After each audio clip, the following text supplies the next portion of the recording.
着很冷的清晨，曾铁妹和同伴一如往常向和平岛海边去，要带回大海的味道——海藻。平常冬天也下去吗？对啊，就早上也下去啊，来回750公尺。东北飓风掀起巨浪，只能望海兴叹。幸好冰箱里还有些存货，足够做出店里要用的海藻料理。可是这采下来之后可以放多久啊？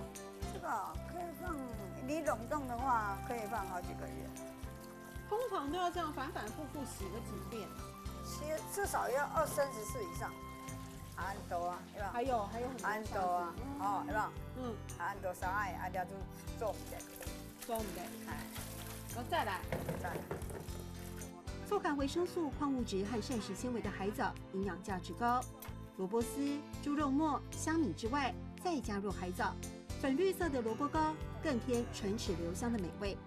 那和平岛人都很喜欢啊。就变成自己在地的特色啊，你别地方没有啊。可是像冬天啊，要去采海藻，不是很辛苦吗？可能要危险嘛。靠海吃海，真的是这样。他刚才就他挺偏嘛，他省啊，就比较省，比较省。对对。啊，挺偏，哎，挺偏。用海藻包水饺也是这几年新的尝试，保留海藻原味，内馅只加猪肉也不单调。哎，苏小姐，是看那里，俺自家煮的哦。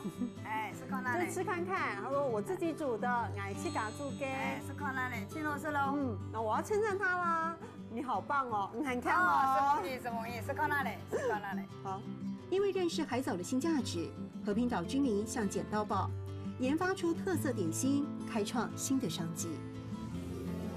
俺去嘎煮给，很看哦，俺去嘎煮给。很强哦。